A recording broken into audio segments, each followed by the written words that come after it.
Hey there. Ever get that feeling like you're kind of stuck in robot mode when you speak English? Hmm. Like all business, no personality, just kind of nodding, smiling, but not really getting your true self across. Yeah, I can see that. Well, today we are going deep into the secret sauce of sounding more natural. And that is those little sounds and words that, well, native speakers just sprinkle all over their conversations. It really is amazing, like how much information we convey with these sounds that seem, well, I guess insignificant on the surface. They add so much color, emotion, even humor to our everyday interactions. It's quite fascinating. I think so too. Yeah. Think about it. Even if your grammar is like perfect, without these little, I like to think of them as emojis, but the emojis of spoken English. Without them, you're missing out on conveying, a huge part of yourself. Yeah, you're absolutely right. So get ready because we're going to unlock a whole new level of expressiveness for you. We're going to explore all these different categories of these reaction words and interjections, those oohs and ahs and hums that add, I don't know, that extra oomph to your speech. Yeah, and we'll go beyond just like listing them. We'll really dive into the nuances, like how they're used, how they can sometimes they convey different shades of meaning even, Hmm. and how you can really choose the right ones to express yourself authentically. Sounds good. Okay, so let's kick things off with some feel-good vibes, like positive reactions, those little bursts of enthusiasm and warmth that can make conversations sparkle and can really help you connect with others too. I think these sounds are so crucial especially when you're trying to make a good first impression, because they signal to the other person that you're engaged, you're approachable, and, you're genuinely interested in what they have to say. Yeah, exactly. For example, picture this. Someone's explaining something to Right. you, and then bam, suddenly it clicks. Huh? Do you just nod politely? Mm-hmm. Or do you like let out an enthusiastic aha to show you've grasped the concept? Hmm. Which one of those makes you seem more present and engaged? Well, I think that aha it's almost like a verbal high five. It Mm. shows genuine interest and comprehension. And oh, can also work in these situations, but I think it suggests a gentler, perhaps more gradual understanding. It's more like, oh, I see now, rather than a Yeah. sudden burst of realization. I see, I see. And what about when you're like genuinely impressed by something or enjoying something? Like let's say you're at a friend's place and they've Yeah. made you this amazing meal. Oh, yeah. And you could just say, like, this is good, to get the message across. Sure. But wouldn't a nice heartfelt, that's delicious, with like, that drawn out, wouldn't that make your friend feel even more appreciated? Absolutely. It's all about conveying that sensory experience, Wow. the aroma, the flavors, the way the food makes you feel. That it's like a little sigh of contentment. Yeah, it's so true. And oh, don't forget about celebrations, those big woohoo moments when you've aced that exam or you finally landed your dream job. Those are the best. The best, Yeah. right? And even for smaller wins, like, yay, yeah, finished that report. Yeah. It's true. A little celebration can go a long way to making everyday life a little bit more fun. But you know what I think is tricky? Hmm. Sometimes the same sound can have completely different meanings, depending on your tone of voice. That's very true. Yeah. Yeah, a great example of that is whoop-de-doo. Now, on the surface, that sounds like a celebration, but very often in English-speaking context, it's actually dripping with sarcasm. Yeah. And what it ends up conveying is annoyance or a lack of impression. So imagine someone telling you about their, amazing vacation that was actually like a total disaster. A sarcastic whoop-de-doo would perfectly capture that, that lack of enthusiasm. Well, that's a good one to know. So context and tone are like everything. Exactly. Which brings us to a potentially trickier area, expressing negative emotions. Now, this might feel a bit uncomfortable, especially for those who prioritize politeness or come from cultures where expressing negativity is kind of frowned upon. Yeah, I can definitely see that. It can feel kind of risky to do that, Yeah. especially in like professional settings. You don't want to offend anyone. Right, of course. But here's the thing. Expressing negative emotions when it's done appropriately actually makes you sound more genuine and relatable. It shows that you're a real person with real feelings and not just, some polite nodding robot. I like that. Okay, so how do we strike that balance? Where do we even begin? Well, let's start with something that's pretty universally relatable, disgust. So imagine you're cleaning out your fridge and you come across something truly repulsive. Like some moldy leftovers from who knows when. Now you could say, oh, that's unpleasant, but wouldn't a simple ew or yuck convey that feeling, that visceral feeling, more authentically? Yeah, it's like that instant, gut reaction that you can't really control. Like you're not even thinking about it, it just comes out. Yeah. It really is the difference between like politely describing something Yeah. and really expressing how it makes you feel. Yeah. Yeah. And think about how the intensity of the ew can actually be adjusted to fit the situation. Oh, yeah. Like, a mild ew for a slightly off smell, and then like a drawn out, almost pained ew, for something truly revolting. Yeah, It's true. I like that. So one sound, multiple levels of disgust.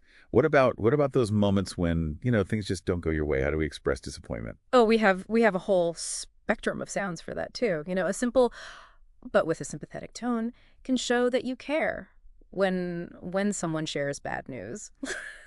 Blah is perfect for those minor letdowns, like when your favorite show gets canceled or your plans for the weekend fall through. It just conveys a sense of, oh, well, that's a bummer, but without, being overly dramatic about it. I feel like there's also the classic RW, right? Like Yep. the longer you draw it out, the more disappointed you sound. Yes. So, if your friend's big trip gets canceled last minute, that deserves a big drawn out, oh no, Yeah. to show that you truly feel for them. Exactly. It's like you're stretching out the emotion for emphasis. And remember, this RW isn't just for sadness. It can also express sympathy, empathy, even, a touch of regret. It's very versatile. Okay, so we've covered disgust and disappointment.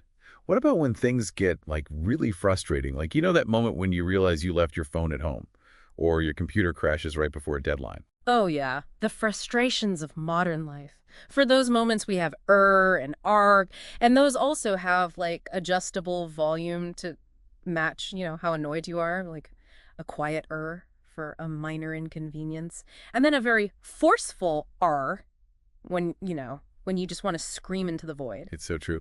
And what about, the one we were talking about earlier? Does that make an appearance here too? It does, yeah, interestingly enough, yeah. But in this context, it's less about that, thoughtful consideration and more about annoyance that's tinged with disappointment. It's like you're saying, this isn't good, but, what can I do? It's amazing how one sound can have like so many shades of meaning. But, sometimes frustration turns into like outright disapproval. Like you see someone behaving badly or hear someone say something completely out of line. What about those times? In those situations, something as simple as a tongue click can speak volumes. Whoa, really? Just a tongue click? Yeah. It's a sharp, almost dismissive sound. Yeah. And it kind of conveys, I strongly disagree with that. But word of caution here, it can come across as pretty judgmental, so use it sparingly, especially in formal settings. It's more appropriate for, those can you believe this moments that you share with close friends. It's funny, right? Like how such a small sound can just pack such a punch. Yeah. It's a good reminder that sometimes less is more, even when it comes to, communication. Mm-hmm. But speaking of communication, what about those times when we need to acknowledge that we've made a mistake? Like those oops moments that just happen to all of us. Ah, yes, the inevitable blunders. Well, I think having the right reaction word can really help us navigate these situations, with a touch of humor and a bit of self-awareness too. So for example, uh-oh, it's kind of like that universal sound of realizing that, oh, you messed up. It's like that sinking feeling you get in your stomach when you spill your coffee on a brand new shirt or when you accidentally delete like a super important file. It's like that record scratch moment in a movie. Yeah. Like everything just comes to a halt and you're left with this feeling of like, oh no, what have I done? Exactly. But then for those, for those minor everyday slip-ups, like forgetting your keys or mispronouncing a word, a simple oops or oops will usually do. Yeah. They acknowledge the mistake, without dwelling on it too much. It's like saying, my bad, let me fix that. Lighthearted, quick, moving on. Right. Exactly. But what's funny? Sometimes we make mistakes that are just so obvious that you kind of can't help but laugh at yourself. Yeah. Those facepalm moments, I love those. Yeah, those. What do we do then? Duh is the perfect sound for those. Like you're saying, wow, I can't believe I missed that. But again, a word of caution here. Use this one carefully. because it can be pretty rude if it's directed at someone else. So it's best reserved for, for those self-deprecating moments when you're kind of poking fun at your own blunders. That's a good point. Yeah. It's all about being self-aware and not, making others feel bad about their mistakes. Yeah. Okay, so we've tackled the highs and the lows. But what about those times when we're just plain bored? We've all been there, stuck in a meeting that just seems to drag on forever, or listening to someone, drone on and on about a topic we just couldn't care less about.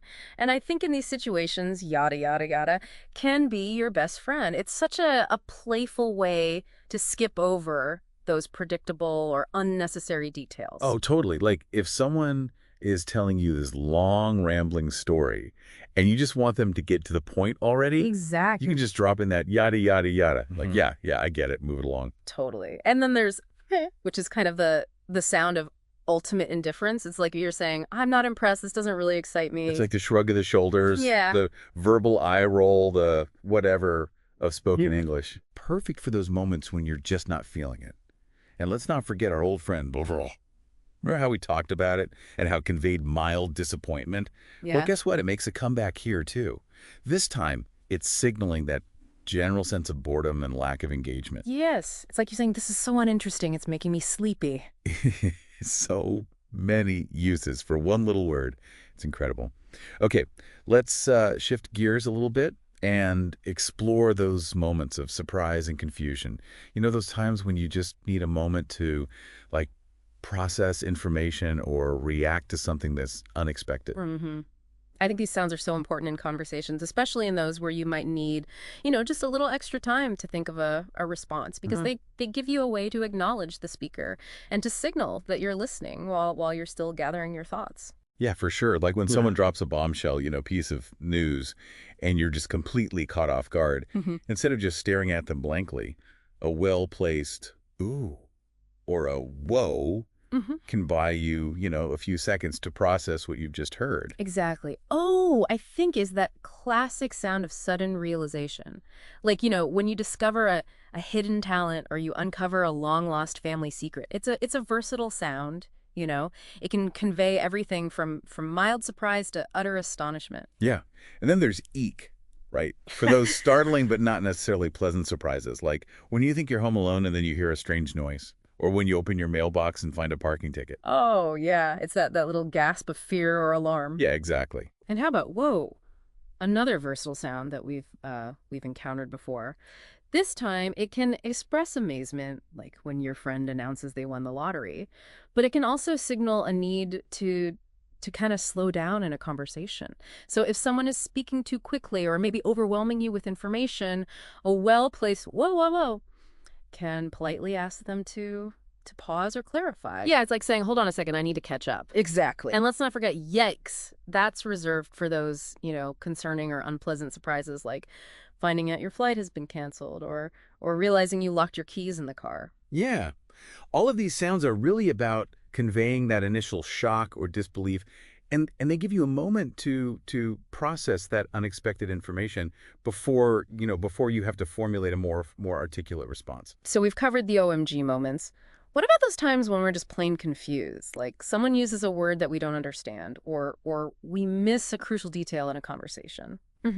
Those moments can be tricky, especially in professional settings where, where you want to maintain politeness and avoid interrupting the flow of the conversation. But having a couple of go-to sounds can make all the difference. Right. Like, huh? Or hey? Yes. Those are simple, polite ways to ask for repetition or, just clarification without sounding like rude or dismissive. Exactly. And then there are those and which can also signal that you're thinking or that you're, processing information. But use these sparingly, especially because it can really become a crutch that undermines your message. Yeah, it's like the verbal equivalent of a filler word. It can make you sound like hesitant or unsure of yourself. Right. And sometimes a well-placed pause is actually more effective than a string of ums. Totally. Because it gives you that time to gather your thoughts and to deliver a more impactful message. Okay, so it's about finding that balance between using these sounds effectively, but also, avoiding that over-reliance on them. Exactly. Now let's move on to a category that's all about navigating those social interactions smoothly. making requests. Oh yeah, those moments when you need something but you don't want to come across as like demanding or rude. It's a delicate dance, you know. It is. So what are some of the sounds that can help us get what we need without stepping on anyone's toes? Yeah, tell me. Well, let's start with that universal sound for requesting quiet. Shh. And what I think is so fascinating about this one is how the length of the sound can convey different levels of urgency. So a short, sharp shh is more of a gentle reminder, but a drawn out shh indicates a more serious need for Oh silence. yeah, yeah. Like if you're in a library and someone's phone starts ringing, a quick shh Yeah. just reminds them to silence it without creating, a big scene. Right. But if they continue talking loudly on their phone, Yeah. then a longer shh Hmm. sends a much clearer message that their behavior is not appropriate. Exactly. And then there's, that discrete little sound we use to get someone's attention without disturbing others. Yeah, it's like you're sharing a secret or passing along like confidential information. Exactly. And then finally, for those times when you need to politely get someone's attention, especially if they've kind of, forgotten that you're waiting to speak, there's that classic throat clearing. It's such a subtle way of saying, "Excuse me, but I'm here too," without interrupting the flow of conversation. Yeah, yeah. Like when you're in a meeting and someone is just kind of, monopolizing the conversation, Mhm. a well-timed can remind them that others are waiting to contribute. Right, exactly. Now let's dive into one of the most essential aspects of communication, expressing agreement and disagreement. And this is really where those subtle nuances of language can make a huge difference, especially when it comes to navigating those professional and social settings. Right. It's about finding that balance between being assertive and being respectful, especially when you might not see eye to eye with someone. So, what are some of the sounds that can help us express our opinions clearly but also respectfully? Well, let's start with maybe the most professional and I think universally accepted sound of agreement, which is mm. It's such a subtle way to show that you're listening and that you're in agreement without interrupting the speaker. Right. It's just a way to kind of acknowledge what someone is saying without launching into this whole big response. It Exactly. just keeps that conversation flowing smoothly. Yeah. But what about those times when we want to express agreement but, in a more casual or playful way? Yeah. Duh can work in those situations, but use it with caution Yeah. because it can be seen as sarcastic or even rude if it's used inappropriately. Yeah. It's kind of like you're saying, well, obviously, it's best reserved for close friends in situations where the answer is just undeniably obvious. Right. And then we have, and nah, which are those classic informal ways to just say no.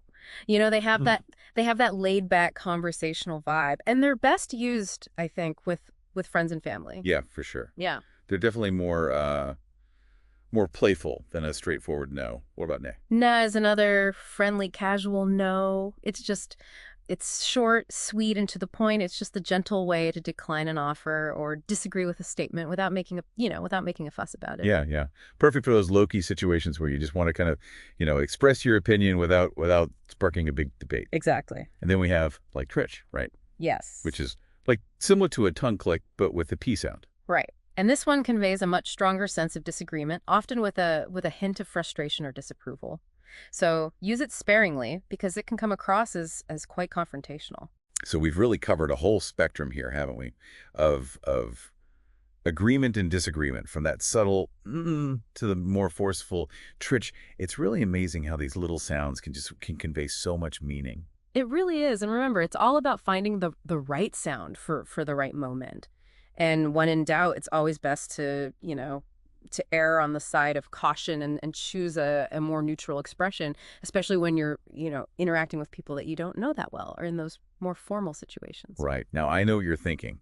This is a lot to take in. How are you supposed to remember all these different sounds and then use them naturally in conversations? Don't worry, it's not about memorizing a list. It's really about gradually incorporating these sounds into your everyday speech. Yeah. So start with two or three, that really resonate with you and practice using them, in low pressure situations. So Yeah. like with close friends or family members, who aren't going to judge you if you make a mistake. That makes sense. Like with anything, you're not going to be an expert right away. It takes time. Yeah. And like if you think about it, when you're learning a new dance move, you're not going to just jump into this complex routine without practicing the individual steps. So you Exactly. break it down, you practice, and then you can gradually start to incorporate those moves, or in this case, those sounds, into something bigger. Absolutely. And remember, it's okay to make mistakes. That's how we learn and that's how we grow. And even native speakers, they don't use all of these sounds perfectly all the time. Right. It's really about finding the ones that feel authentic to you and using them to just express yourself more fully. Yeah, it's about finding your own rhythm, your own like unique way of using these sounds to Right. just add that color and personality to your English. Hmm. And as you become more comfortable using them, I think you'll notice a shift in how you feel when you speak English. You'll feel more confident, more expressive, and more like your true self. Exactly. It's like you're unlocking this hidden superpower, that ability to communicate, not just with fluency, but with authenticity and even a touch of flair. Yeah. So here's a thought-provoking question for our listener as we kind of start to wrap things up here. Okay. What are some of the common reaction sounds in your native language? Hmm. Think about it. Could any of those be adapted for use in English? And I think that's a great way to kind of bridge that gap between, your existing language skills and the new sounds that you're learning. Yeah. Like it's about making those connections. Finding those familiar elements that can make the learning process a little more intuitive, more enjoyable too. It's like adding those finishing touches to a painting, those subtle details that just bring the whole piece to life and just make it so captivating. But how do we actually make these sounds feel natural? I mean, it can feel kind of awkward at first, right? Oh, absolutely. It's like trying on a new style of clothing. It might feel a little strange at first, but with time it just becomes a part of who you are. And I think one of the best things you can do is to really pay attention to how native speakers use these sounds in different situations and notice the subtle changes in tone, in pitch, in volume even. It's like learning a new dance move. Yeah. You Yeah. you wouldn't jump into this complex routine without practicing the individual steps first. You got to Exactly. break it down, practice those sounds, and then gradually, incorporate them into your everyday speech. Exactly. And remember, context matters so much. The way you use these sounds with friends might be very different from how you use them in a professional setting. Oh yeah.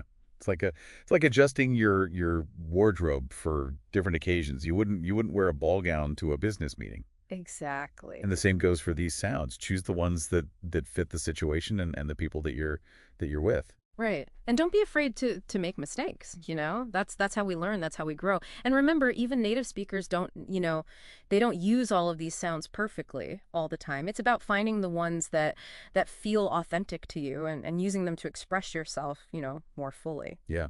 It's about finding your own rhythm, your own like unique way of using these sounds to add that color and personality to your English. So as we kind of wrap up this deep dive, what are some key takeaways that our listeners can put into practice right away? Well, I think first and foremost, start small. Don't overwhelm yourself by trying to master every single sound we've talked about. Hmm. Just choose two or three, that really resonate with you and start incorporating them into your daily conversations. Practice saying them out loud. Pay attention to how they feel in your mouth and how they change the overall tone of your message. Yeah. It's like trying on a new pair of shoes. You Yeah. wouldn't, run a marathon in them without breaking them in first. Yes, exactly. Got to start small, find that comfort level and then gradually build from there. And remember, even native English speakers have their own, personal set of reaction words and interjections that they use most frequently. And it's really about finding what feels natural and authentic to you, not trying to sound like someone else. Right, right. It's about adding your own unique flavor to the mix. Exactly. And as you become more comfortable using these sounds, I think you'll notice a real shift in how you feel when you speak English. You'll feel more confident, more expressive, and more like your true self. Absolutely. It's like unlocking this hidden superpower, the Mhm. ability to communicate not just with fluency, but with authenticity and even a touch of flair. I love that. So here's a final thought-provoking question for our listeners as we wrap up this episode. What are some common reaction sounds in your native language? Think about it, you know? Could any of those be adapted for use in English? I think it's a great way to kind of bridge that gap between your existing language skills and the new sounds that you're learning. It's all about making those connections, right? Finding those familiar elements that can make the learning process more intuitive and more enjoyable too. So remember, language is a journey, not a destination. Embrace the challenge, have fun with it, and don't be afraid to experiment. Absolutely. And as you continue to explore the nuances of spoken English, you'll discover the incredible richness and expressiveness of this beautiful language. You'll find yourself connecting with others on a deeper level, sharing your thoughts and feelings more authentically and truly making your voice heard.